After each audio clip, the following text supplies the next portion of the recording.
لو عايز تاخد واحدة محترمة وتكون بتصلي وتكون حافظة القرآن كله وتكون كل الصفات الكويسة تكون فيها، اتفرج على الفيديو ده. كل واحد بيدور دلوقتي على واحدة كويسة او واحدة محترمة. طب انت ازاي تاخد واحدة تكون محترمة وكويسة وحافظة القرآن وبتصلي وكل الكلام ده؟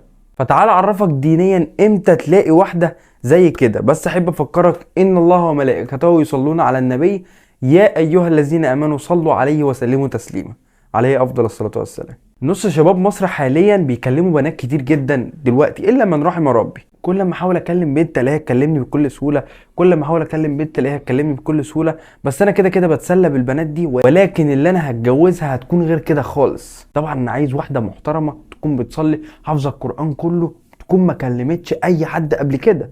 انا هرد عليك دينيا بعد كده هفهمك الدنيا فيها ايه.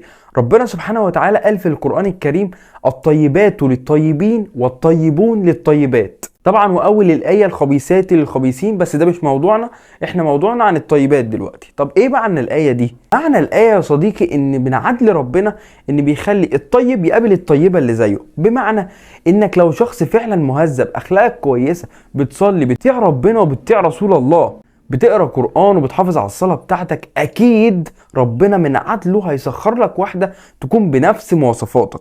وحتى لو انت كنت بتحاول تقرب من واحدة والواحدة دي انت شايفها كويسة، ولكن انت شخص بيخلي علاقتك مع ربنا كويسة وبتصلي وبتقرا قرآن، ربنا عارف ان الواحدة دي مش فيها نفس اللي انت بتعمله، نفس انت راجل طيب وهي مش طيبة، ولكن انت مش شايف كده، ربنا مستحيل يخليك تاخدها، او ربنا مستحيل يوفقكوا على بعض، وانت مش هتشوف كده غير بعدين. طيب انا دلوقتي عايز واحده تكون بتصلي حافظه القران كله، ما كلمتش حد قبل كده، انا عايز واحده، بص، عايزه واحده نازله ليا انا بس. ما هو بص يا صديقي، انت لو عايز واحده كده فاستنى اي واحده وهي بتولد بنت اقف جنبها وانت اللي تربيها. هي المساله مش كده، المساله ان انت كمان لازم تكون بتصلي، ان انت كمان لازم تكون بتطيع ربنا، ان انت كمان لازم تكون حافظ قرآن، ان انت كمان لازم تكون بتطبق شرائع ربنا في حياتك عموما. مش بتصلي وبتصوم الموضوع كده خلص انا هقابل واحده زيي، لا. ما هو بيقول لك ايه؟ عشان تاخد واحده زي فاطمه الزهراء رضي الله عنها. فاطمه الزهراء دي يا جماعه من بنات الرسول عليه افضل الصلاه والسلام. عشان تاخد واحده زي فاطمه الزهراء لازم انت تكون علي بن ابي طالب. علي بن ابي طالب ده جوزها، وده من رابع الخلفاء الراشدين او رابع واحد من المبشرين بالجنه. فمستحيل انت تكون شخص مش كويس وما بتصليش وما بتطيعش ربنا وعايز واحده زي فاطمه الزهراء، مستحيل. ربنا عمره ما هيبتلي واحده بكده ولا هيديك انت كده، لانك ما تستاهلش انك تكون مع واحده زي كده. ده حتى في مثل اللي احنا طبقناه هنا بالمصري بيقول لك الطيور على اشكالها تقع. يعني انا مثلا واحد بصلي حرفيا هروح هقابل ناس ربنا هيسخر لي ناس اعرفهم يكونوا بيصلوا يكونوا بيطيعوا ربنا. بما انك كملت الفيديو لحد هنا ارجع لربنا. ربنا مش هيجي وانت بترجع له كده وبتصلي ويقول لك لا انا مش عايزك، مستحيل. ان ربنا فكره ان هو خلقك هو بيحبك، لكن مش معنى انك بتعصيه يفضل يحبك ويديك في نعم. ارجع، اذا كنت ما بتصليش صلي، اذا كنت بتصلي حاول تقرب العلاقه شويه.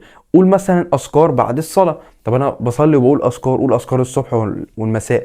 طب انا بعمل الكلام ده، طب اخلي فيه ورد قران بسيط جدا، اخلي فيه ورد حفظ واخلي فيه ورد قراءه. واحده واحده حاول تقرب من ربنا قدر ما استطاعتك. انت مش عايزك تقرب تقول لي لا انت ايه ده عايزني ابقى شيخ. ما هو لو فكرتك ان كل اللي بيصلي وبيطيع ربنا يبقى شيخ، دي كارثه.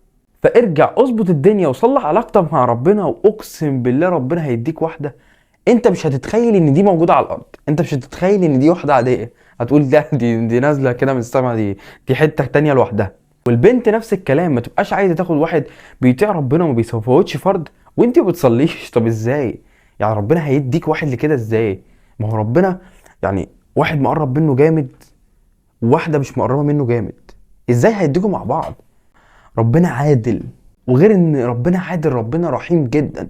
عشان تاخد واحدة من الطيبات لازم تكون انت من الطيبين. دال على الخير كفاعله، وما تنساش تصلي على النبي.